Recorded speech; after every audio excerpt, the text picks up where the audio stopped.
The anime begins with the protagonist, Maharu Shiroda, a young man who prefers simple things and hates complications. That day, on his way home, he found an abandoned black cat and decided to take it in and care for it, thinking it would be more troublesome to do nothing and regret it later. However, he had no idea that this decision would change his life forever. The next morning, we see his classmates assigning tasks for the upcoming festival. Suddenly, a green-haired classmate named Sakuya Watanuki suggests that Maharu should be in charge of the costumes. At that moment, a kind-looking brown-haired boy named Koyuki reminds them that they shouldn't keep piling responsibilities on Maharu, since he's already in charge of the food preparations. Still, Sakuya insists that Maharu can handle it. After all, he lives alone and manages all the household chores, making him the perfect candidate. Then Maharu enters the classroom and asks how much longer it'll take to assign the remaining responsibilities. He offers them sample cookies to help them decide which ones to sell at the festival. Everyone is amazed by the taste. Despite being simple, they seem professionally made.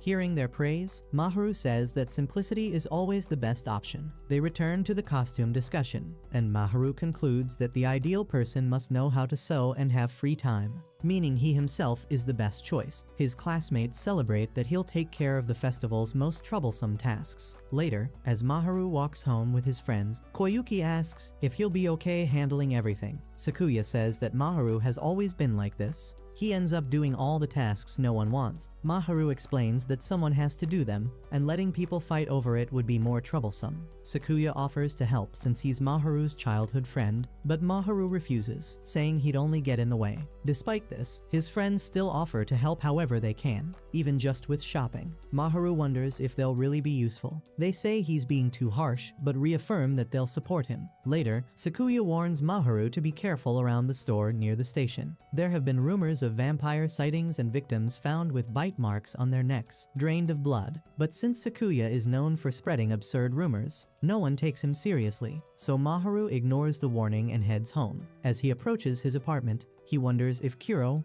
the cat he rescued, is okay. He notices the living room TV is on and suspects an intruder. He then sees a white-haired boy eating his food, which angers him enough to try hitting him with a broom, but the boy easily dodges. When he turns around, Maharu is terrified and asks what kind of creature he is. The boy comments that Maharu is quite violent, making him too scared to look him in the eyes. Maharu tries to hit him again but trips on the curtain, letting sunlight into the room. Suddenly, the boy transforms into Kuro, the cat. Kuro then reveals he's just a kind, lonely vampire. Maharu grabs him by the clothes and threatens to throw him out the window. Kuro clings desperately, begging him not to do it since he'd die in sunlight. Even though he's immortal, he calls humans cruel and heartless. Maharu recalls Sakuya's words and asks if Kuro plans to drink his blood. Kuro replies that doing something like that would be too troublesome and asks if anyone has ever told Maharu he's too self-aware. He explains that he just needs to stay until nightfall, and that Maharu must not say his name while he's in human form. Maharu then says he doesn't know his name and only called him Kuro because he thought he was a cat. When saying the name, a transparent chain appears around Maharu's wrist, connecting to a collar on Kuro.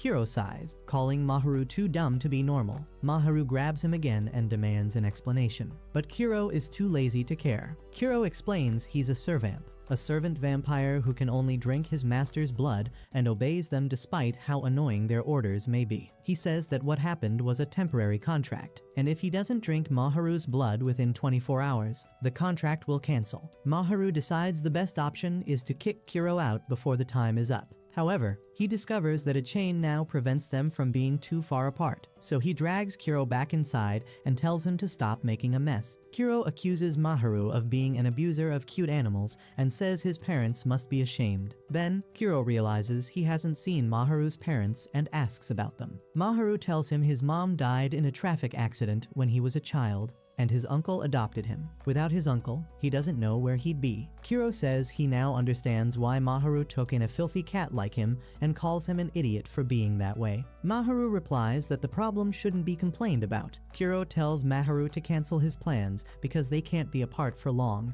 But Maharu ignores him and drags him along. When he meets up with his friends, he tells them the cat he's holding is actually a vampire. They assume he's tired from all the festival work. Then, an eccentric pink-haired man appears, claiming he's about to perform a magic act. Rusei tells them to ignore him, but the pink-haired man, Belkia, stops them and asks Maharu to guess why. Obviously, because he was ignored. Everyone flees the scene in panic. Maharu asks Kiro what's going on. Due to their bond, Maharu is dragged by Kiro, as he's the only one who can fight Belkia. Belkia bites Rusei's neck and warns everyone not to turn their back on him.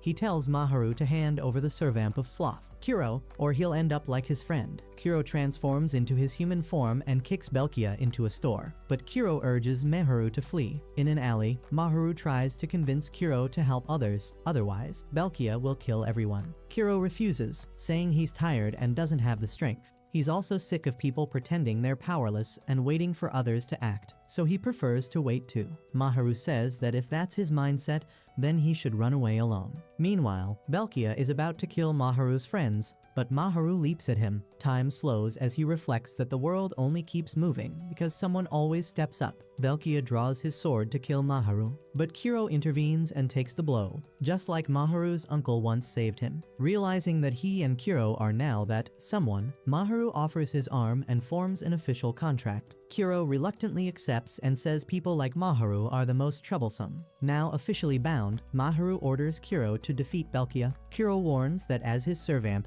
everything he does reflects back on Maharu. Then he lunges and severely injures Belkia with one hit. As Kiro prepares to finish him, Maharu stops him. Belkia can't fight anymore, and any further action would be his responsibility. Belkia collapses, screaming that even if they defeat him, a vampire hell will soon reign on Earth. Then, he turns into a ragdoll. Maharu picks it up and asks Kiro if he's dead, but the doll talks, revealing he's still alive. He's a vampire too. Maharu asks why he attacked Kiro if they're the same. Belkia replies that he serves the Tsubaki, a servamp who hates lazy people and is hunting Kiro. Kiro says he doesn't know anyone by that name. Belkia says that's exactly why his master wants to kill him and the humans who don't recognize him. Suddenly, Kiro collapses, exhausted. The Belkia doll drops too. Maharu asks what happened. Kiro says he exercised too much and will be sore later. Maharu is relieved that Kiro is back to normal. His transformed self was scary. Then Maharu also collapses from fatigue. Later, the authorities arrive to investigate. In the distance, a black-haired boy in a white kimono laughs maniacally while watching the scene unfold. Episode 2. The next morning, the protagonist wakes up in his bedroom, confused about being there since he doesn't remember how he got home. Therefore, he thinks everything that happened the previous night was just a dream. He picks up Kiro, who was sleeping in his cat form in his arms. However, Kiro tells him to stop bothering him because he was dreaming he finally had a nice pillow after a long time. Immediately, the main character realizes that everything he experienced was completely real. Later on, we see Maharu running into his classroom, where he finds Sakuya and asks him about Rusei. However, Sakuya, with a tragic expression, tells him that their friend didn't make it. Suddenly, Rusei walks into the classroom, and Maharu quickly realizes Sakuya was messing with him. In response, he puts him in a headlock to make him understand that you don't joke about things like that. Then, he asks Rusei if he's okay after the injury on his neck. Rusei says he was told it was just a minor car accident, but the car barely touched him. Hearing this, the main character is shocked and tells them that they were attacked by a vampire mage the night before. To this, Koyuki comments that he's starting to sound like Sakuya with his stories. Additionally, Rusei clarifies that he wasn't even in an accident the day before. Later, we see Maharu walking home alone. He seems deep in thought about everything happening with his friends, as it's clear someone erased their memories. Suddenly, he hears a commotion coming from his backpack and finds that Belkia snuck inside and is fighting with Kiro for more space. The protagonist grabs Belkia and demands to know what's going on since no one remembers what happened yesterday. Belkia tells him to stop treating him that way or Tsubaki will destroy him. However, people around them perceive the protagonist's actions as those of a strange guy talking to a doll. Then, the protagonist asks Kiro if he knows anything about this Tsubaki. Kiro replies that he's never heard that name and wonders how anyone could want to harm a good cat like him. Unexpectedly, they're swallowed by a red space, and a man in a kimono appears before them, telling them to entertain him or he'll start a war right then and there. At that moment, Belkia, still in the protagonist's bag, reveals everything that happened the previous day and even mentions that the cat on the protagonist's shoulder is a vampire. Tsubaki then throws Kuro to the ground, and Kuro transforms into his human form. Tsubaki takes the opportunity to retrieve Belkia. Then he asks Kuro if he knows how many servamps exist, and Kuro responds that there are only 7. However, Tsubaki corrects him, saying that each of his brothers represents one of the 7 deadly sins, and he is the last one created, named Melancholy. Hearing this, the protagonist realizes that Kuro has many brothers and wonders if it's because he's a cat. Kuro defends himself, clarifying that he's the only cat among them. Suddenly, Tsubaki transforms into an animal, and because of his form, the protagonist thinks he's a dog. Tsubaki returns to his original form and says the comment was cruel. He had transformed into a wolf. Then, Belkia tells Melancholy that because of the protagonist, he couldn't fulfill his mission to wipe out the humans. Hearing this, Maharu gets angry and asks Tsubaki if what Belkia just said is true. Tsubaki explains that he simply dislikes humans. He tells the protagonist that he's causing unnecessary trouble, reminding him that he almost destroyed Belkia himself for doing things he didn't like. He also mentions that hundreds of people die daily in Tokyo, so it doesn't matter if he kills a few more. The protagonist replies that Tsubaki shouldn't use that as an excuse and should stop involving people who have nothing to do with it. Tsubaki finds it amusing that he thinks others aren't involved, especially because of Kuro. He turns to Kuro and kicks him to the ground. Then, he tells the protagonist that his goal is to reunite all his siblings because his teacher will be happy if they're all together again. What he really wants is for the world to feel regret. Tsubaki attempts to finish off Kuro, but Kuro defends himself with his claws. Seeing this, the protagonist tries to approach Kuro to give him his blood, but Kuro rejects it, saying it's no use at that moment since he's too exhausted. Tsubaki grabs the protagonist by the neck and tells him no one in the world recognizes or understands how he feels, and that's why he wants to destroy everything. He's just too bored of it all. In that instant, the protagonist relates to Tsubaki's feelings and remembers the time he had just moved in with his uncle. His uncle had told him not to go to school if he wasn't ready yet, but Maharu assured his uncle that he was fine. Once in class, his friend Kikuyo asks if he's feeling better after what happened to his family, but the protagonist avoids the conversation. Then Ryusei arrives to invite him to play soccer with them. However, the main character tells them he has to go straight home. Later, his uncle arrives at the apartment and finds Maharu lying on the floor, motionless. His uncle approaches and asks if something happened at school. Maharu replies that it's the opposite. Everyone was really kind, and they even invited him to play, but he doesn't know why he feels like he doesn't want to do anything. His uncle tells him he needs to give a name to those feelings in order to face them and move forward. Right after, Maharu repeats those same words to Tsubaki. He tells him that nothing feels interesting because he's not facing his emotions. He adds that he feels misunderstood because he avoids facing reality. Hearing this, Tsubaki says maybe Maharu is right, and that's why he wants to start a war, because he thinks it's also a valid form of communication. Maharu immediately warns him that if he tries to do anything, he'll stop him himself. So, he says, all he needs to do is give him a name, and then Tsubaki will have to obey everything he says. Tsubaki's face distorts, and he tries to kill Maharu, but Kuro jumps in to protect him. Then, both of them are suddenly teleported to the alley by the subway store. Next, a boy with black hair named Arisuin Misono, the Eve of the 7th Servamp, appears and orders them to come with him. With no choice, Kuro and the protagonist go with him in a car to Misono's house. When they arrive, Maharu is surprised by how far the house is from the entrance. Once near Misono's room, he sits down and tells Maharu to wait a bit because he's tired. Maharu is surprised that a chair suddenly appeared for Misono and says it's impossible for him to be tired. They've only walked for 5 minutes. At that moment, a voice explains that Misono has a weak body. Maharu looks around and realizes the voice is coming from a butterfly perched on Misono's hair. When Misono notices, he shoos it away, saying he told it not to sit on his head. The butterfly then transforms into a handsome man who offers to do anything imaginable with Maharu. Immediately, Misono hits him and tells him to dress properly and stop being a pervert. He then introduces him as Lily, the servamp of lust. Afterward, they go inside the building. But suddenly, Misono locks them in a room. He tells them to be his servants so they can defeat Tsubaki. However, the protagonist refuses, so Lily is forced to attack them on Misono's orders. The main character escapes with Kuro in cat form, but they take the wrong door and end up in the mansion's yard. There, Maharu sees many kids and assumes they are Lily's children. so he criticizes him out loud, saying that even if he's the servamp of lust, having so many children is irresponsible. At that moment, Lily appears behind him and says those kids are his subclass. He explains that subclasses are vampires created by servamps, and that the people Tsubaki is killing are similar to those children. In fact, Melancholy had already killed 2 of his subordinates that week. Then, Misono arrives with 2 of Lily's subclass girls and says that's why he wants Maharu's help to defeat Tsubaki. So Maharu understands that what Misono really wanted was his help, but due to his personality, there was a misunderstanding between them. He then tells Misono that from now on, he'll help him as a friend. On the way home, Maharu runs into his best friend, Sakuya, who asks him about the cat in his bag. Maharu replies that it's just a regular cat he picked up recently. Hearing this, Sakuya asks if he's hiding something,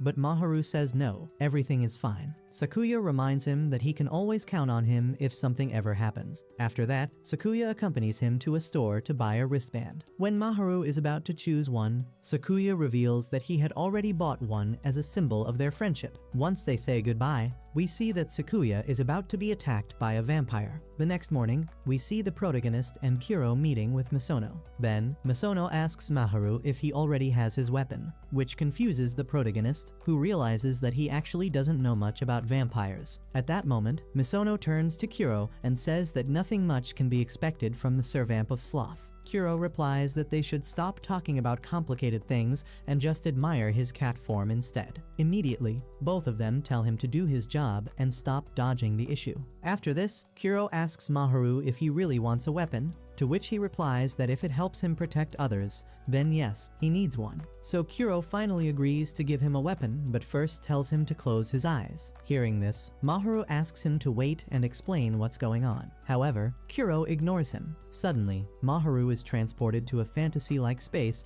where he is greeted by a stitched-mouth doll. This creature welcomes Maharu and tells him that it is part of Kuro and is in charge of his power. Then it leads him to a pile of presents and encourages him to choose one. Before he does, it warns him that once he makes a choice, there's no going back, and that the packaging must reflect his true essence as a person. Faced with this dilemma, Maharu chooses the simplest wrapping, and when he opens it, a broom materializes in his hand. Back in reality, everyone looks at the weapon he received, and Kuro, smiling, says he's not surprised at all. Since the first time they met, Maharu tried to hit him with a broom. Then the new weapon is marked on Maharu's wrist, which makes him think about using the wristband his friend gave him to cover it. Elsewhere, Tsubaki and Belkia are at a restaurant when Sakuya bursts in carrying a body. The customers flee in terror. Soon after, we discover that Sakuya is actually one of Tsubaki's subclass vampires. Tsubaki then asks if he's no longer worried about his schoolmates finding out he's a vampire. Sakuya replies that he doesn't care anymore, since he hates liars, referencing Maharu, who lied to him about Kuro. Later, Maharu struggles to summon his new power. Misono points out that he should at least be able to control his ability before even thinking about fighting. So Maharu asks Kuro if there's any trick to using the weapon. Kuro tells him to call him again once he's able to summon it. At that moment, Lily suggests that Maharu should first form a clear image of why he wants that power in the first place. Then he explains that his servamp lacks motivation because Maharu himself lacks determination. At that point, Maharu realizes that Lily seems to be constantly trying to strip because Misono wants to free himself from something. Hearing this, Misono clarifies that it's just part of Lily's natural disposition. After clearing the misunderstanding, Maharu reflects on why he wanted the power to begin with. He remembers that it all started with his desire to protect his friends. Suddenly, he turns to Misono and says he'll introduce them next time. However, Misono replies that he should stop having unnecessary thoughts. What unites them is their rivalry with Tsubaki. Maharu explains that he sees no reason why his friends can't also be Misono's friends. He wants to protect everything that's important to him, and whoever gets in the way will be defeated with his power. At that moment, he looks to Kuro for support, but Kuro says worrying about that is a hassle, and that he'll just do what he's told. Maharu starts thinking that Kuro lacks independence. Suddenly, the broom-shaped mark on his wrist begins to glow, so he asks Misono what it means. But just as he's about to respond, the clock strikes 9, and Misono falls asleep. Maharu asks Lily what just happened, and Lily explains that Misono always falls asleep at that hour, so he'll have to ask him again another time. Later, we see Maharu at school, worried because his friend Sakuya has been absent for several days. He's called his house but hasn't gotten an answer, so he tells his friends that he'll go to Sakuya's house to check on him. Later, we see Maharu coming out of a convenience store with a tray of food, just before Kuro tries to eat it. Maharu warns him that it's not for him, it's for Sakuya. Then Kuro asks if Sakuya is that prankster friend of his and comments that he doesn't think he'll get along with Misono because of his personality. Suddenly, Maharu realizes he doesn't know where Sakuya lives, even though he remembers visiting his house multiple times. However, the more he tries to recall his friend, the fuzzier his memories become. At that moment, Sakuya sneaks up behind him, but before he can touch Maharu, Maharu senses his presence. Just as Sakuya is about to say something, Maharu interrupts and asks why he hasn't been going to class. Sakuya replies that he was attacked a few days ago and has been too scared to leave his room. Then, Sakuya grabs Maharu's arm and drags him into an alley. There, we discover it was a trap. Both Maharu and Kuro are restrained by ropes descending from the sky. Then Belkia arrives and reveals that Sakuya is a vampire. Sakuya challenges Maharu to guess which parts of what he knows are true, since he could have implanted those memories within the last 5 minutes. But Maharu refuses to believe that his best friend is a vampire. Suddenly, Belkia attacks Maharu, and Kuro, to protect him, takes the hit. After this, Sakuya says it would be easier if it were all a lie. But the truth is that he is a vampire. He regrets that Maharu was the one who found that cat Kuro, because if it hadn't been him, Sakuya wouldn't have had to lie, and they would have still been friends. Maharu tells him that he did everything to protect them, but Sakuya says he can't trust him anymore. He chose to lie, and the thing he hates most in the world is liars. At that moment, Maharu looks at Kuro, hoping he'll jump on him and drink his blood to save the situation. However, Kuro tells him there's no point in drinking his blood right now. Vampires feed off the determination in their Eve's blood, and right now Maharu lacks that will. Suddenly, the ropes restraining Maharu are cut, and we see that Misono has arrived to help. A fight breaks out between them and Sakuya, but Sakuya underestimates Misono, thinking Eve is useless without his servant.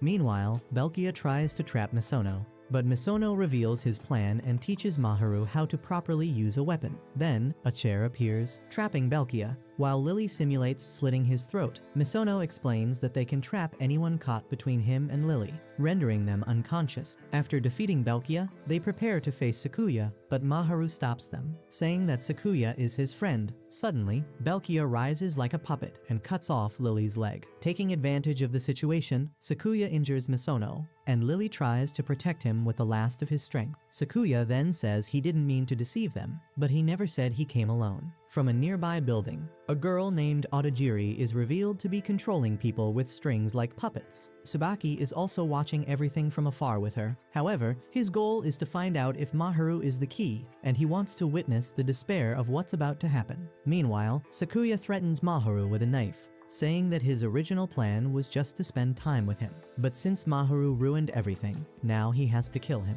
Suddenly, a green-haired girl whispers in Sakuya's ear to stop lying, which startles him and makes him look around. After this, we see that Kuro has recovered from his wounds and tells Maharu to run before it's too late. However, Maharu says he can't leave things like this. He immediately summons his weapon and hits Sakuya several times, but it's clear that Maharu's resolve is wavering, and his weapon begins to fade. Then, we see that inside Kuro, the doll that controls his power is blaming him for the mental instability of the main character. It tells him that if they had never entered Maharu's life, none of this would have happened, and that every time he does something, the world ends up in ruin. In a moment of desperation, Kuro is overwhelmed by Maharu's negative emotions and forces himself to drink his blood. However, due to the emotional toxicity of the blood, a monster resembling the inner doll emerges from Kuro's back. Black liquid begins to overflow, threatening to drown everyone. As a result, Sakuya tries to save the protagonist and reveals that he said all those hurtful things because he wanted Maharu to finish him off, so that he could then order Kuro to track him down and give everyone a chance to escape. However, Otajiri restrains him with her strings and warns him that saving the enemy is a problem. Suddenly, a man with paper bags on his head appears and shoots Kuro in the back, weakening him and knocking him to the ground. He then jumps on Kuro's back and empties his bullets into him until Kuro turns back into his cat form. The masked man then approaches Sakuya to finish him off, but Adajiri saves him with her strings. Before leaving with Belkia, she tells Sakuya they need to leave immediately. At that moment, Maharu tries to follow them, but Sakuya disappears with the others. Before leaving, he returns the wristband that Maharu had given him days earlier. Suddenly, one of Misono's assistants arrives and takes Maharu to the hospital, with Lily's help. Later, we see a blonde-haired boy who informs Maharu that the man with the bag on his head is the Servamp of Envy, and he is his Eve. He then suggests that Maharu break his contract with Kuro. Maharu asks why he's saying all this. Eve responds that he thought Maharu might be feeling regret, because the moment he loses control of his power or begins to fear it, the Servamps will completely devour him. He adds that Maharu can contact him if he ever feels that way, and that he has the power to make him go back to being a normal student. Later, Maharu returns home to rest. Kuro approaches his room, and Maharu, concerned, asks if he's already healed from his wounds. Kuro replies that he has, since vampire healing is fast. Then Kuro asks if Maharu regrets having him in his life, but Maharu, exhausted, asks him to let him rest. So Kuro returns to his room, thinking that he really is just a burden. The next morning, Maharu goes out to buy groceries, but suddenly realizes Tsubaki is sitting in a Japanese restaurant. Determined to talk to him, he walks in and asks why Sakuya became his subclass. Tsubaki explains that Sakuya had an older sister who, one day while they were playing in the park, told him not to leave his room no matter what he heard. That night, Sakuya heard his sister and parents talking on the balcony. Suddenly, his sister asked them to promise not to harm Sakuya if she agreed to jump. Realizing what his parents were planning,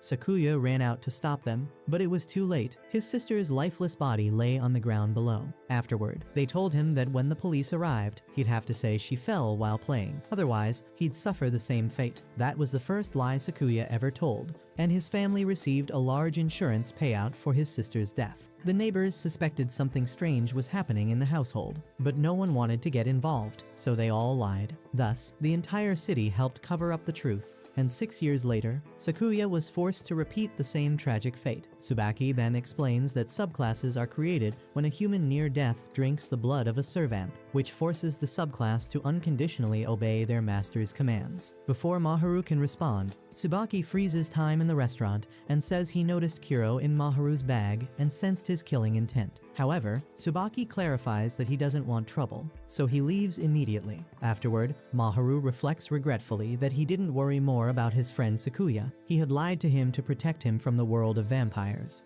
not realizing how much it would hurt him. He remembers a moment from his childhood when he fought with his friends. His uncle told him that getting along with someone isn't difficult. You just need the determination to declare that person your ally, no matter what happens. In the end, believing in yourself is what matters most when trying to fix things. Later, Maharu returns to school, and his classmates tell him that Sakuya has transferred to another school. However, Ryusei comments that while he remembers Sakuya's personality, he can't recall his face, which worries him, as he wonders if he'll recognize him at the upcoming school festival. Meanwhile, we see that Misono is recovering well in the hospital when Lily tells him that Maharu wants to visit. Misono decides it's best that Maharu doesn't come, but Lily is already sending him the hospital map. Because of this, Misono is forced to read Maharu's message and replies that his injuries weren't serious and he'll call him soon. Then, he feels embarrassed for making such a dramatic entrance during the battle, but being unable to protect Maharu. So he tells Lily that he wants to become stronger. The day of the school festival arrives, and Sakuya shows up incognito. Suddenly, his old classmates walk past him without recognizing him. As they leave, he turns around and notices they're holding a sign saying they're waiting for him. At that moment, a flying cat hits him in the face, and Maharu comes running toward him. Seeing this, Sakuya tries to escape, but Maharu chases after him without hesitation. Sakuya asks Maharu to let him go, reminding him that he tried to hurt him and his friend, but Maharu says he knows Misono only suffered minor injuries, and that Sakuya first tried to save him. Sakuya insists that they are enemies, but Maharu tells him that no matter what, he'll always be his friend. Sakuya finally reveals that their childhood friendship was a fabricated memory, and that they've only known each other for a year. he had been lying all along. Maharu responds that even so, that 1 year was a lot of fun. Sakuya explains that he can't go back because he's no longer human. Suddenly, Sakuya jumps off the building, and Maharu follows without hesitation. Just before they hit the ground, Maharu summons his broom, and the two of them soar through the sky. But since it's Maharu's first time flying, they quickly crash through the trees. Once on the ground, the tension between them begins to fade. Sakuya shares that when he was a child, he felt guilty for what happened to his sister and believed he should have died in her place. That's when Tsubaki appeared and told him he'd done nothing wrong, promising he would return when the time came, and he kept his word. Just before Sakuya died, Tsubaki saved him. That's why Sakuya says they can't be friends. He is bound to Tsubaki and cannot disobey him. Maharu promises that he will defeat the Servamp of Melancholy so that Sakuya can be free. Hearing this gives Sakuya hope, but he still says they cannot be friends. As he walks away, Maharu tells Kuro that he wants to become stronger with him, so they can defeat Tsubaki together. Meanwhile, Sakuya reflects on the memories he made with Maharu and feels deeply grateful that Maharu found him just when he needed someone most. The next morning, a letter arrives at the protagonist's house, but when he tries to open it, he fails. Determined to figure it out, he gives it to Kuro to see if he can help. When Kuro sees the symbol on the envelope, he snatches it away and says it's probably just a prank. Later, we see that everyone at school now knows Kuro in his cat form and keeps giving him food. However, his quick reactions when people talk to him make some classmates wonder if he's really a cat or actually a person. At the end of the school day, the protagonist scolds Kuro for being so trusting, warning him that you never know who might be a vampire in disguise, so he shouldn't trust anyone. Hearing this, Kuro spins around in the protagonist's hand and tells him not to worry about those things and to admire his beauty instead. On their way home, they come across a festival, and the protagonist mentions that he used to come here with his uncle as a child. Suddenly, he realizes Kuro is no longer on his shoulder. Turning around, he sees Kuro has wandered into the festival and bought all kinds of food. In less than a minute, Kuro had already devoured everything the festival had to offer. Eventually, the two of them sit at the festival entrance, waiting to see the fireworks. At that moment, a man in a suit approaches them and says he found a silver briefcase but doesn't know where the lost and found office is. So he asks them to take it there for him. The main character tells Kuro that he'll go quickly and asks him to wait in the same spot. On his way to the lost and found, he runs into a very tall boy carrying a coffin on his back. The boy says he's looking for someone, and the protagonist replies he's heading to the festival's office. He suggests they go together so he can ask about his friend over the loudspeakers. However, the protagonist can't help but stare at the large coffin and asks what's inside. The boy calmly replies that he's carrying a vampire. Suddenly, in the distance, a loud explosion is heard, followed by people screaming that a silver briefcase just exploded. Realizing he's holding a similar briefcase that's about to blow up, the protagonist panics, but hesitates, unsure whether he can trust the boy beside him. In the end, he decides it's better to trust now, and if he gets tricked, he'll come up with a plan later. With that resolve, he immediately calls Kuro, who drinks a bit of his blood. They shoot into the sky to get the briefcase as far away as possible, but to their surprise, it begins to fall back down. Just before it hits the ground, the tall boy quickly places it inside his coffin. Maharu warns him that the coffin won't stop the explosion, but the boy replies that this is no ordinary coffin. At that exact moment, the sound of fireworks booms, followed by a powerful explosion. Afterward, the boy explains that he is the heir to a hot spring inn called Sendageya Tetsu.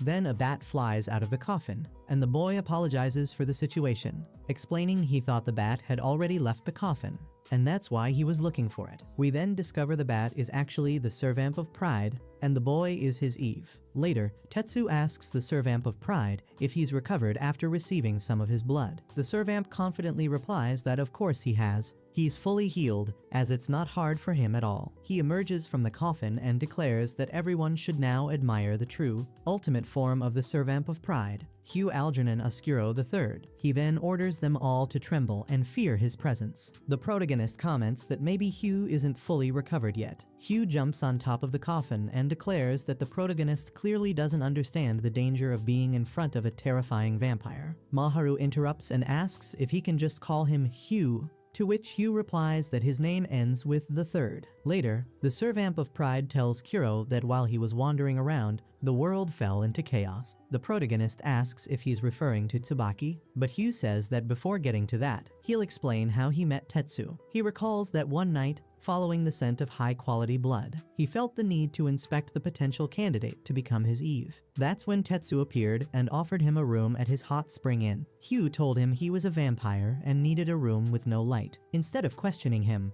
Tetsu immediately got to work to ensure Hugh felt comfortable, even though his father was upset that they were blocking the best source of sunlight in the building. Hugh says that, although Tetsu is very young, he was impressed by his physical strength and sharp senses. Hearing this, the protagonist replies that all humans seem young next to vampires. Then Hugh clarifies that Tetsu is only 14 years old. The main character is shocked. He thought Tetsu was a college student. Hugh goes on to say that Tetsu truly impressed him when his weapon turned out to be a coffin. Tetsu admits that he actually doesn't know how to get rid of it, so he just carries it around as advertising for their hot spring business. Lol moment. Tetsu explains that if a customer is a vampire, it's his duty to offer a dark room, and that tourism can't thrive without peace. That's why they're doing their best to maintain order. Hugh then reveals that he is the Servamp with the most subclasses, so he was already prepared for whatever Tsubaki was planning. He suggests they stay in touch to keep each other alert, but warns that Tsubaki isn't the only one they should watch out for. At that moment, we see Kuro looking anxious, clutching the letter he received that morning. Later, as Maharu is about to get into an elevator, he is separated from Kuro and confronted by people dressed in white, who threaten to eliminate the Servamp. Meanwhile, the protagonist finds himself in a room with someone he vaguely remembers seeing at the school festival. This person, named Tsuyuki, is a member of an organization called C3, which claims to be a neutral group working between humans and vampires. In other words, Tsuyuki says he is an ally. Though he regrets having brought the protagonist there by force, he explains that they want to speak with him because they need his help to defeat Tsubaki. He adds that one of C3's missions is to maintain harmony between humans and vampires, but Tsubaki is threatening that balance. Tsuyuki reveals that Melancholy is a Servamp that the organization is using, and their plan is to destroy all of Tsubaki's subclasses to weaken him, then deal with him directly. When hearing this, Maharu refuses, since one of his friends is one of Tsubaki's subclasses. Tsuyuki accuses him of being a spoiled child who's letting his emotions get in the way of what truly matters. The protagonist replies that if that's the case, then he'll stay a child, but he won't help them. Just as he's about to leave, Tsuyuki warns that the room has 52 doors, making escape difficult, and if he doesn't hurry, he may never see Kuro again. After trying several exits, the protagonist finally summons his broom and ends up blasting a hole in the ceiling. Tsuyuki admits that was the only way out anyway. Before leaving, Tsuyuki warns him not to trust any of those monsters, saying Kuro is not his friend, but a blood-sucking vampire who should be destroyed. The main character replies that he only says that because he's never lived with them. But from his perspective, vampires are extraordinary and loyal beings. Later, Maharu arrives at the scene where several people have cornered Kuro, and before they can hurt him, he escapes with Kuro on his flying broom. While flying over the city, Maharu reflects that you don't always need a reason to want to help someone, but there's always a reason behind hatred or wanting to hurt others. That's why he wants to understand what drives Tsubaki to act the way he does. Suddenly, Maharu loses control of the broom and begins falling,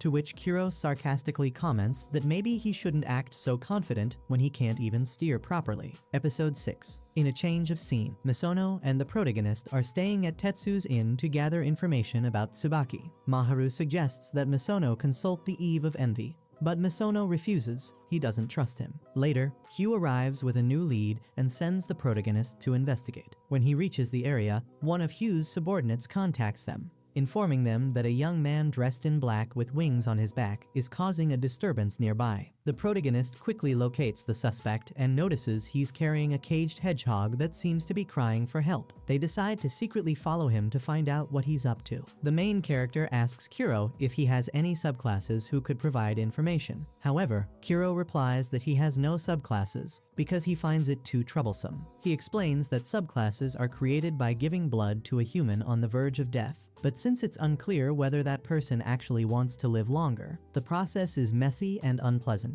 That's why he prefers not to have any subclasses. Maharu is surprised, Kuro rarely talks about himself. Kuro changes the subject and asks if the protagonist is really planning to go after the suspicious boy alone. Maharu replies that he's not alone, there are two of them. Even if his help isn't decisive, he still wants to wait for Kuro to open up and trust him. Besides, Tetsu is just a high school student and Misono just recovered. So, logically, he feels he should handle the situation. He then runs toward where the suspect went. However, once he enters the alley, he realizes the boy had sensed him a long time ago. At that moment, the black-haired boy materializes on a piano and begins playing a melody that weighs Kuro down, making him feel heavy. Seeing this, the pianist concludes that Kuro is a demon and decides to attack him.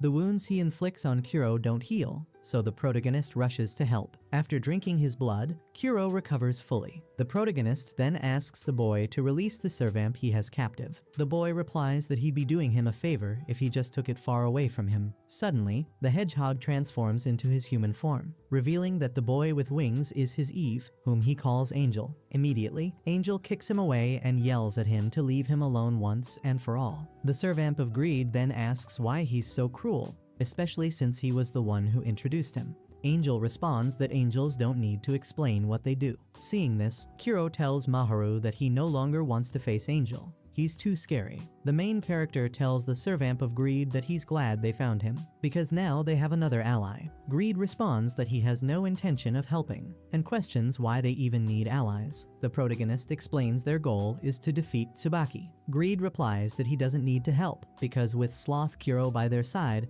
the protagonist will just make all the decisions again, like last time. The black-haired boy tries to walk away, but the protagonist stops him, insisting that he should team up with them to defeat Tsubaki. However, the boy refuses to get involved with demons and leaves. Later, Maharu is back with the group when the TV reveals that the real name of Angel is Licht Todoroki, a pianist who's internationally famous. The protagonist tells them he just met him and that he's Greed's Eve. Hugh reacts by saying that's unfortunate, because if that's true, Licht won't live long. He explains that Greed has a habit of disposing of his Eve when he gets bored, and he's the only servamp who does this, as he's completely corrupted. So it's best not to get involved with him. Meanwhile, Tsubaki is seen talking with a corporate executive. It seems he's plotting something. Later, the main character attends Licht's concert, but finds that the auditorium is reserved for a company. Fortunately, Licht's manager sees him wandering and invites him to watch from a special room. Suddenly, through a window, the protagonist spots one of Tsubaki's subclasses and realizes he doesn't have much time. He asks the manager where the performance will take place, and he replies, in the main hall. Maharu rushes there, and when he opens the door, he's shocked. It turns out the entire audience who came to see Licht was made up of Tsubaki's subclasses, and they had already been defeated by Greed. Upon noticing him, Greed comments that they're too late for the first song. Licht finishes playing and gets angry at Greed for making noise during his performance. He kicks him, but this time, Greed fights back and returns the blow. The protagonist warns him to be careful. After all, Licht is human. But then it's revealed that Eves are stronger than regular humans, so that punch shouldn't be a big deal. In fact, if he couldn't handle it,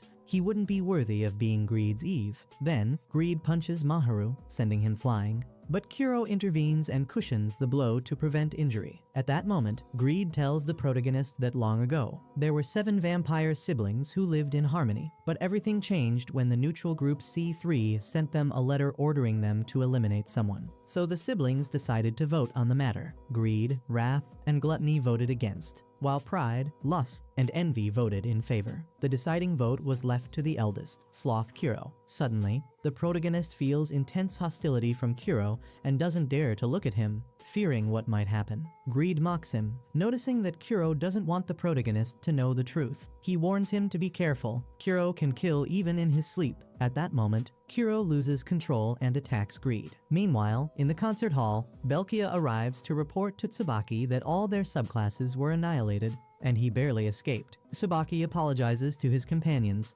admitting it was a miscalculation to send them without waiting for Higan. We then see Melancholy crying, mourning the loss of their comrades. Elsewhere, we discover one of Tsubaki's subclasses is still alive, hiding among the theater seats and regretting coming. He thought it would be over quickly. He remembers his friends, who were excited to finally be given a mission, as Tsubaki rarely allowed the weaker subclasses to participate. They were happy to finally repay Tsubaki for everything he'd done for them, but they were all wiped out, and they don't hold a grudge, because they were the ones who attacked first. Back in the hall, the protagonist summons his broom and prepares to stop the fight, but Licht steps in and punches Greed to calm him down once and for all. Then he grabs the protagonist's broom and uses it to restrain Kuro. He summons his piano and plays a melody that brings back the saddest memories of everyone present. Suddenly, Greed charges at Licht to make him stop, but they're interrupted by one of Greed's subclasses. Behind him appears Licht's manager, who is revealed to have sent the subclass to separate them. His name is Gil. At that moment, they all realize one of Tsubaki's minions is still in the hall. Greed tries to eliminate him,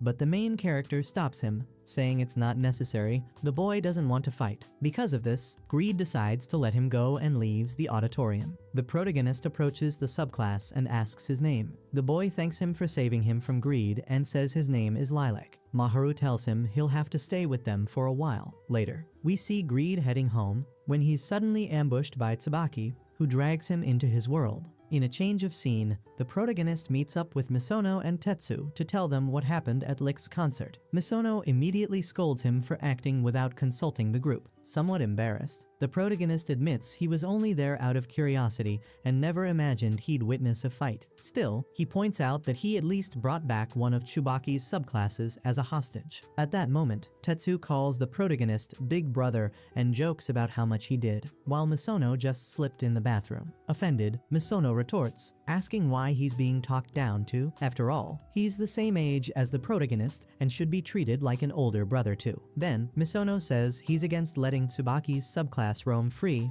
He could be faking weakness, so he suggests tying him up to keep him from escaping. In response, Tetsu and Hugh surround Lilac, ready to interrogate him, but the protagonist stops them, convinced that Tsubaki will come for Lilac, so there's no need to extract information. Misono replies that he's being too naive to think that way.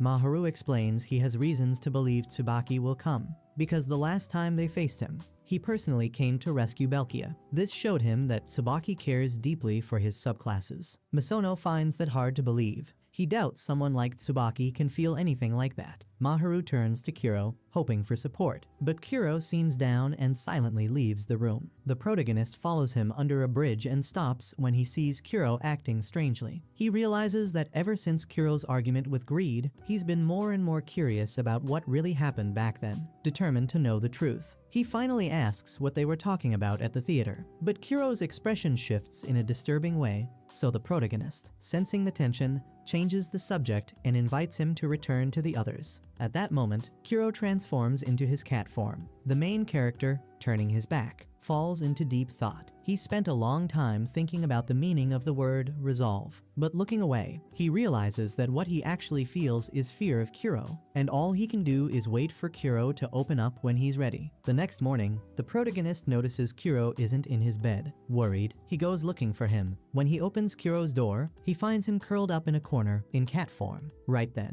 Maharu gets a call from Licht's manager, asking about Greed. Maharu replies that there's been no word from him. Meanwhile, we see Licht suffering without his servamp. Greed had warned him that staying apart for too long could be fatal, but Licht didn't take it seriously. Now, he's weak and barely able to walk. Suddenly, he's attacked by a red-haired stranger. A childhood memory flashes in Licht's mind. As a kid, he dreamed of sharing piano with the world, flying through the skies, and speaking to animals. When Greed came into his life, those dreams somehow became reality. From then on, Licht had a new dream, to make everything he imagined become possible. That's when he realized his greatest weapon is his imagination. Back in the present, Licht asks the man who he is. He replies that he's one of Tsubaki's subordinates. Worried, Licht asks about Greed. The man replies that, by now, Greed is probably already defeated and lying at Tsubaki's feet. He pulls out his phone to show Licht a photo of Greed, but Licht replies coldly that he doesn't care what happens to that nosy hedgehog. Suddenly, Higen unleashes his power, creating a fiery whirlwind scene from afar. Maharu, who was nearby, notices the flare and tells Kuro they have to help. Kuro suggests they call the others first, but the protagonist insists they need to go now. Once there, the protagonist summons Kuro, but when Kuro tries to take his human form, his body distorts and he transforms into a black crystal orb. Seeing this, Higen grows curious and tries to approach the main character, but Licht steps in, reminding him that their fight is not over. Licht summons his piano and protects them from Higen's attack. The fight begins, but the protagonist only feels increasingly useless. realizing that he's just a burden to Licht in battle. Surrounded by Higgins' flames, Licht yells at the protagonist, "It's not about doing something just because you can. It's about choosing what you really want to do." Eventually, Higgin defeats Licht and leaves him unconscious. Meanwhile, Maharu is in shock, struggling to process what just happened. But when Higgin tries to take Licht away, the protagonist jumps in to stop him. Unfortunately, Higgin easily overpowers him with a blow to the neck, paralyzing him. Later, the others arrive at the park and Maharu tells them Licht has been captured, and that Kuro has turned into a crystal orb. He begins to spiral into guilt and despair, blaming himself for everything. That's when Misono approaches and says he found a phone, possibly Belkia's. This gives them a chance to communicate. Just then, the phone rings. Misono tells the protagonist they've hit the jackpot, but Maharu hesitates. Something feels off about the ringtone and wallpaper. They answer, and on the other end is Tsubaki, speaking playfully. Misono tells him they have his subclass and are willing to exchange him for Licht and Greed. Tsubaki is forced to agree, though he warns them he's not sure he'll allow Licht and Greed to be together. Meanwhile, Greed is seen wounded and imprisoned deep underground. While chained, he thinks about Licht and wonders if he's still alive. He reflects on how fleeting human life is. No matter how hard they fight, humans are gone in a blink. He admits that Licht's piano skills are incredible, but in the end, he's just a human, and that saddens him. To him, human life seems meaningless. Back at the inn, the team is trying to figure out how to rescue Licht and Greed quickly. Because of the distance restriction between Eves and Servamps, they only have until midnight tomorrow before Licht's life is in danger. There's no time to lose. They need to act fast. They tell the protagonist they can't help him with his issues with Kuro right now. They need to focus on the mission. Alone in the room, Maharu turns to the crystal orb that is Kuro. He apologizes, feeling that he's neglected him to the point of collapse. Suddenly, the crystal begins to clear, revealing Kuro inside. Kuro says he still can't face reality. Relieved to hear his voice, Maharu replies that he's just glad Kuro is still with him. Kuro confesses he feels more comfortable like this and doesn't want to come out, but the protagonist tells him that he can't stay there forever. He'll find a way to bring him back. He wants to talk with him properly. Kuro insists he's not ready to face things, so he'd rather stay rolling around inside the orb. But the main character replies, "You can't do that. The real world is something you have to face." In a scene change, the protagonist tells the group that he can see Kuro inside the sphere. Although they are unable to see him, he then tries various methods to free Kuro,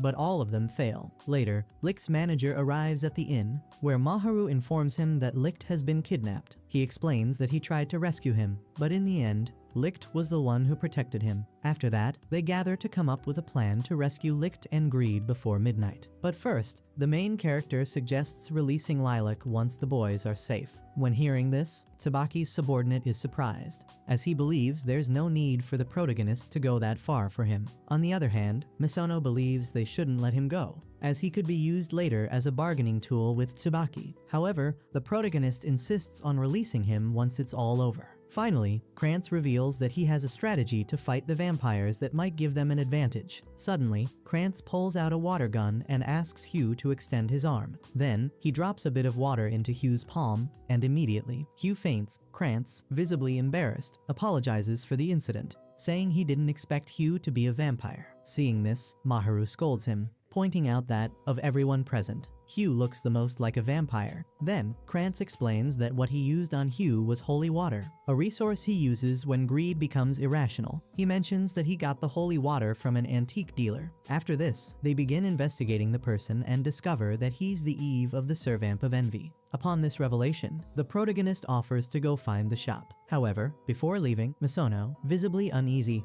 shares that he doesn't have good memories of the Eve of Envy and warns the protagonist to be very careful around him. Afterward, the protagonist apologizes again to Krantz for failing to rescue Licht. He then comments that he admires Licht's talent as the Eve of a Servamp. When hearing this, Krantz replies that if Licht were present, he wouldn't like hearing the word talent, since he believes that it's not talent that makes things happen, but imagination and effort. Later on, we see the protagonist riding the subway with Kuro, searching for the antique shop. Suddenly, a fox appears, seemingly Tsubaki, looking for his subclass. Realizing his subordinate isn't with him, he decides to blow up the subway car where the protagonist is. Sensing his intentions, the protagonist runs out of the train, only to discover that what he just experienced was an illusion created by Tsubaki. Moreover, it's revealed that the protagonist wasn't the only one attacked by Tsubaki. He also went after the others. Eventually, Maharu finds the antique shop, where he is greeted by a strange man who makes all sorts of gadgets. The scientist, noticing his presence, tells him Mikuni is not there at the moment. Hearing how familiarly he speaks of Mikuni,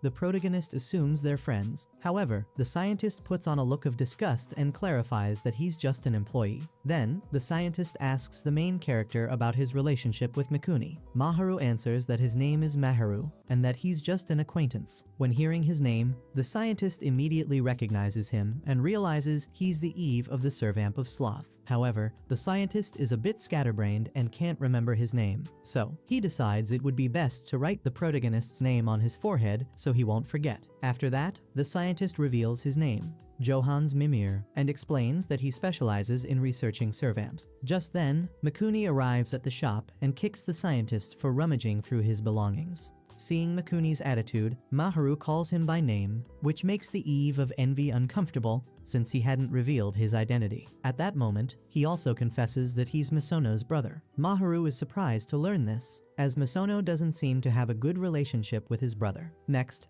Johans asks the protagonist to show him his servamp so he can study him, and is shocked to discover that Kuro has turned into a crystal ball. Suddenly, he pushes the main character into his lab and begins bombarding him with questions about his body. However, Maharu tells him to stop wasting time and focus on examining Kuro. At that point, Mikuni intervenes and says that Kuro's current state might be more connected to Maharu than he realizes. He then asks what the main character plans to do when he comes face to face with Tsubaki. But the protagonist has no hidden intentions to fight Tsubaki, so he doesn't know how to respond. Mikuni then reveals that there are things he needs to understand as the Eve of a servamp. He explains that vampires are, by nature, immortal, but there are different ways to defeat them. Subclass vampires can be defeated if a servamp drinks their blood, while servamps have a weakness directly linked to their Eve. When an Eve forms a contract with a servamp, the servamp gives them a name and an item that binds them. If someone destroys that item, the servamp can be defeated. When hearing this, the protagonist replies that all he wants is to know how to return Kuro to normal. The scientist then explains that servamps cause all kinds of unknown phenomena, but he never imagined he'd get to experiment with one of the most powerful ones. He then offers Maharu a drink, which he takes without hesitation,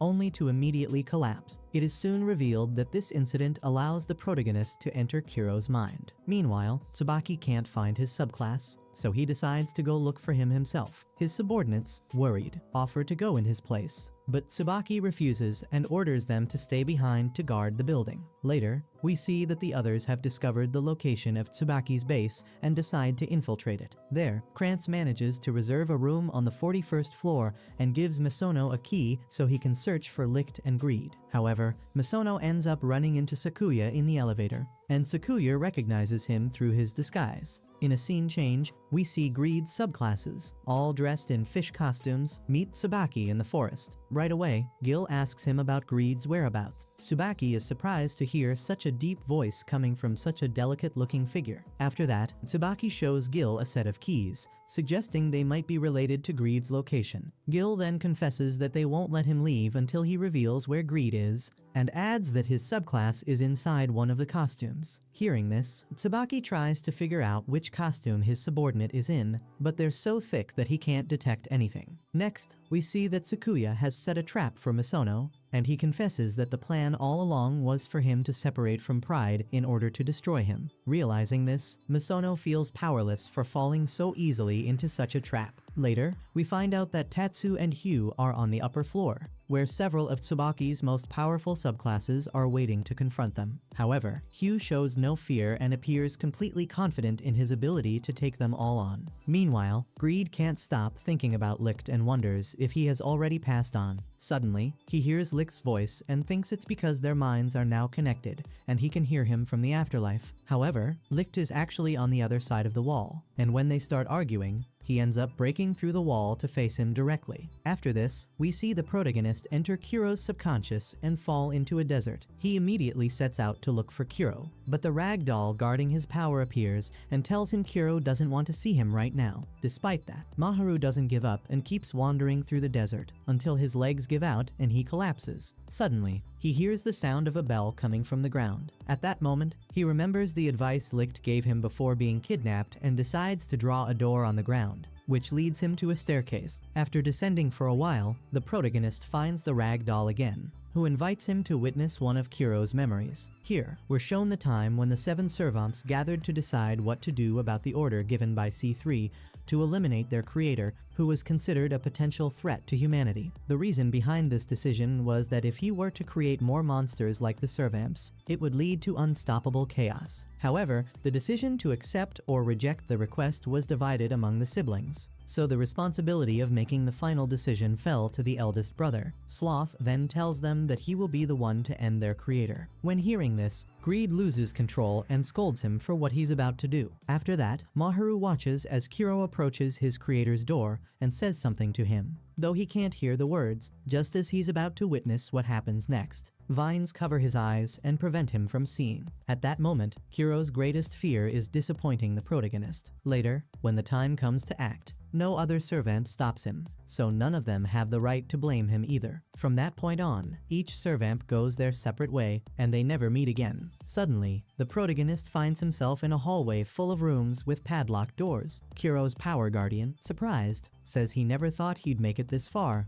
but asks him to please go back, since Kuro truly doesn't want to see him. However, the main character decides to follow Kuro and enters the room where he's hiding. There, he discovers that Kuro is full of remorse and doubt over what he did in the past, and is searching for someone to tell him he wasn't wrong. When hearing this, the protagonist supports him and says that if anyone believes that of him, it's himself, and that he must learn to live with the pain of the past. He also assures him that he will always be by his side to support him. These words ease Kuro's heart, and he transforms into a small, vulnerable cat. Maharu picks him up in his arms and says he hates complications, which is why he chose a cat as his partner. So, from now on, Kuro can also say his name whenever he needs help. In a scene change, we learn about Greed's past and discover that, before Licht, he had an Eve who was at the top of the entertainment world. However, she wanted to keep Greed hidden and tried to stay as far away from him as possible. Because of this, Greed warned her that they couldn't be too distant from one another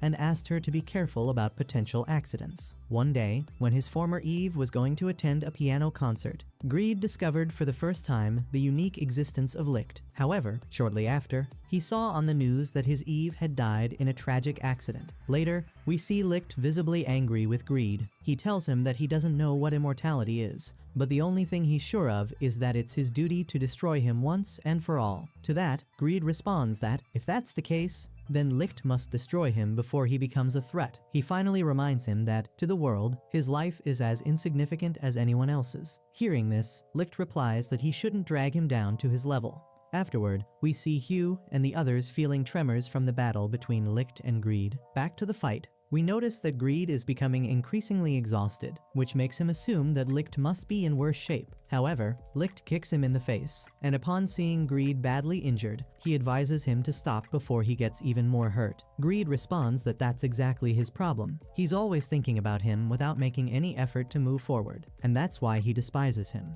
Hearing this, Greed says that, in this world, everyone is just a side character in a novel. However, Licht replies that that's not true, or at least, it wasn't for him until he met Greed, since he's always saying nonsense, and to make things worse, he doesn't even have a name. Therefore, Licht reminds him that a person's true worth lies in their effort, and since Greed doesn't try at anything, he has no right to talk about himself. At that moment, Greed's patience reaches its limit, and he finally explodes, pouring all his insecurities out onto Licht. We're then taken into a memory where Greed lived peacefully with his Eve, named Ophelia, a princess from a distant kingdom. One day, they receive news that war is about to break out at the kingdom's borders, and that, as princess, Ophelia must marry to form an alliance with the neighboring country. Because of this, Greed offers to run away with her and chase her dreams. However, she is unwilling to flee. Instead, she wishes to become a symbol of peace between the two kingdoms. From that moment on, Greed must hide his true identity as a vampire in order to remain close to her. Over time, the princess celebrated her wedding, But eventually, the kingdom was attacked by her own father, and the High Command decided to execute the princess. When Greed learns of this, he rushes to her to convince her to escape. However, Ophelia has other plans and does not intend to flee. She wishes to bring peace to both nations through her sacrifice. Thus, the princess is executed, while Greed remains alone, guarding the statue erected in her honor as a symbol of peace between the two nations. One day, his brother Pride arrives and informs him that they've been summoned by the C3. Sloth wants to hear everyone's opinion. That same day, Greed meets with his siblings, who must make the hardest decision of their lives, a decision that would spark Greed's hatred toward his eldest brother. When returning to the kingdom where Ophelia's statue stood, Greed receives the heartbreaking news that both kingdoms have been consumed by a larger empire, and there's no trace left of what Ophelia fought so hard for. Devastated and directionless, Greed begins to wander the world, without purpose or hope in humanity. Here, we realize that Greed is showing his memories to Licht, but Licht seems unfazed by what he just witnessed. He then tells him to sit down, because now it's his turn to put on a show. As Licht prepares to play the piano,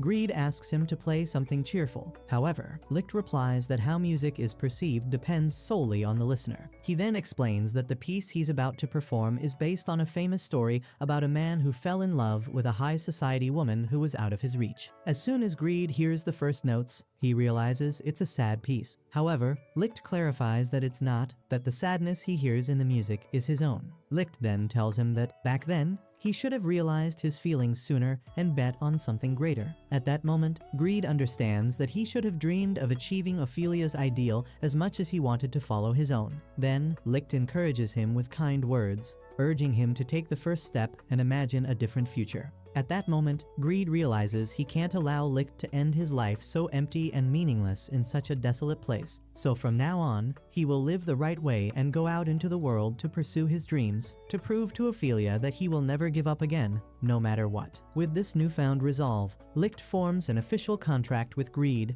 and together, they leave the place that had held them prisoner. However, Higgin was already waiting for them outside, ready to face them. Greed attacks him repeatedly, but none of his blows land due to Higgin's skill. At that moment, Licht tells him he's useless, as he had warned him that Higgin attacks with fire. Hearing this, Greed replies that he never said anything about that. Immediately, Licht orders him to move aside and launches a direct attack at Higgin. Suddenly, Licht and Greed switch places, leaving Higgin at a disadvantage. Taking advantage of the confusion, they land a hit that throws him against the wall. They repeat this strategy several times until Higgin manages to reach Licht and take some of the blood from his face. At that moment, Licht braces himself for a hit, but instead, he watches as Higgin drinks his blood, which multiplies his strength. As a result, the shockwave sends both Licht and Greed flying through the air. Meanwhile, Sakuya reveals to Misono that Tsubaki taught them how to defeat a servamp, so they know that by destroying the object their Eve gave them, they can also destroy a servamp. Sakuya then heads straight for the clock hanging from Lily's neck and uses a sword Tsubaki gave him, one that nullifies servamp powers. Seeing Lily at a disadvantage, Misono worries about him, but Sakuya prevents them from reuniting. At that moment, Mikuni and the Servamp of Envy arrive to save him. Mikuni tells Misono to join the others while he deals with Sakuya. We see that Misono doesn't like this idea very much, but he is forced to follow his brother's orders. In another scene, Tatsu and Hugh are fighting Belkia, who dodges their attack and ends up trapping Hugh inside one of his magic boxes. Just then, Misono arrives and asks Tatsu what happened. Tatsu answers that he doesn't know how, but Hugh just disappeared. Misono then demands that Belkia tell him where Hugh is, but Belkia replies that magic ceases to be magic once you know the trick. After this, Tsubaki's subordinates confront Tatsu, who asks Misono what he should do. Just when Misono is about to say that it's best they retreat, the protagonist shows up riding a giant lion, which turns out to be Kuro. Next, the protagonist faces off against Tsubaki's subordinates, and the others are impressed by how strong he's become. Later, Higgin realizes that his comrades are being cornered by the giant lion that just appeared, so he decides it's time to finish them off. When hearing that Kuro has returned to his original form, Greed becomes filled with courage and tries to attack Higgin, but Higgin punches him in the stomach, knocking the wind out of him. He then grabs Licht by the hair and warns him to stay still or he'll kill his Eve. He extinguishes one of his cigarettes on Licht's neck and reminds him that human life is very short. He goes on to say that before Tsubaki entered his life, he wandered the world aimlessly, hurting others, but ever since Tsubaki started making decisions for him, he can kill without guilt, because he's just following orders. Hearing this, Licht tells him to stop hiding his depravity behind a facade of self-sacrifice for Tsubaki. While saying this, Licht draws a piano on his forearm using his blood and plays a note that resonates inside Higen's body. This stuns Higen, and Greed uses the opportunity to finish him off. Afterward, Licht and the others regroup to gather their thoughts and discover that Lilac had always been inside the coffin Tatsu carries. Also, they still don't know where Hugh is, which worries Tatsu. Kuro then takes the moment to thank Greed for never forgiving him, since that allowed him to overcome the regret that had been eating away at him. Greed replies that there's no point in talking about the past, as they have things to do now. The protagonist then asks Greed if he has a name now. Greed reacts shyly and says he can keep calling him Greed, because if Licht hears them, he'll get mad. The protagonist suggests he say his name now, or it'll be more embarrassing later. When hearing this, Greed shows them a collar with his new name engraved on it, Hyde. Because of this, Kuro teases him and says it looks like a last-minute gift. Hyde replies that he doesn't want to hear anything from someone who got a random bell as a gift. At that moment, everyone laughs with joy, until Lilac, who had been watching the scene from afar, grabs the collar and says he doesn't deserve to smile, since, after all, he was responsible for the death of his friends, and he will never forgive him for that. Suddenly, Tsubaki arrives and reunites with Lilac, asking him to hand over the collar. At that moment, Licht tries to confront Tsubaki,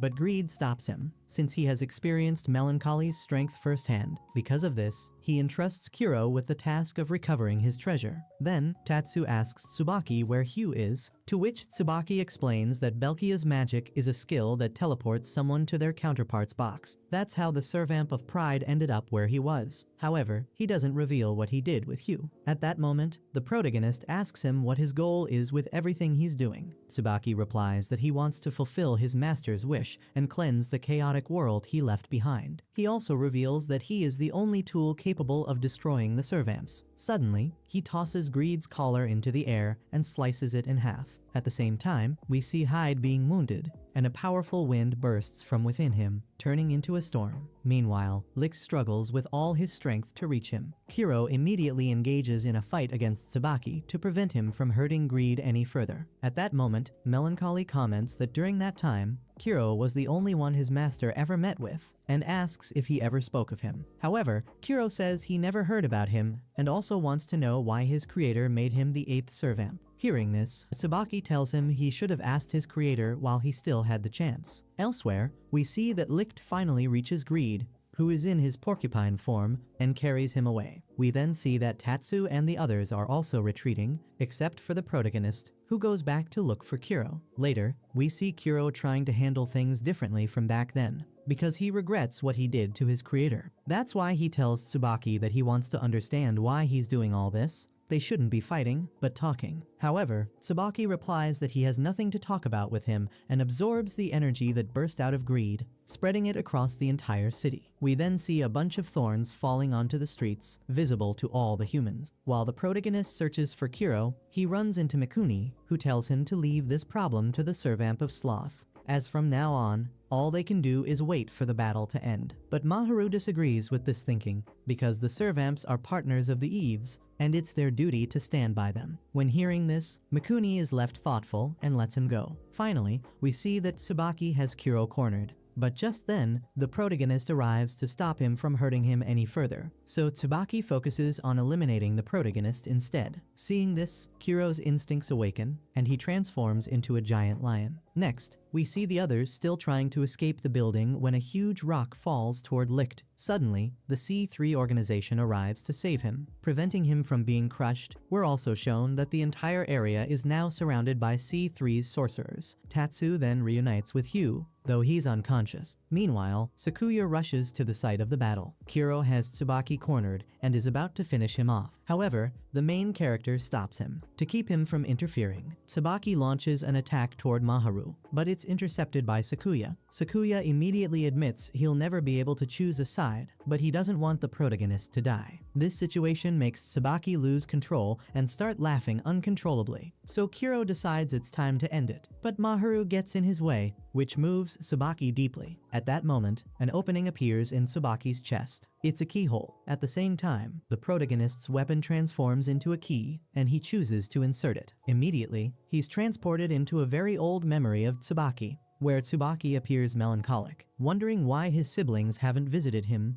and asking himself whether they'll accept him. Then, he sees his master relentlessly trying to create more beings like him and wonders if he wasn't enough. It was on a summer day that he saw the village burning, set ablaze by his brother Sloth, who had killed their master, despite Tsubaki's desperate plea from afar not to do it. From that day on, he chose to follow his creator's wishes, because to the servamp of melancholy, trust and kindness had lost all meaning. Thus, he began to wander the world and chose subclasses who could help him with his plan. The memory and reality then merge, and Tsubaki sees the protagonist as a humble villager. Just when he's about to strike him down, Kuro pulls him out of there, and Melancholy starts hurling porcupine-like thorns at them. Seeing this, Kuro shields the protagonist from the attacks and tells him to fall back. However, Maharu chooses to stay by his side, deflecting the thorns. At that moment, Kuro can't help but think that the people around him are the most troublesome. But deep down, it's clear that he likes having a partner like Maharu. Finally, the protagonist reaches Tsubaki,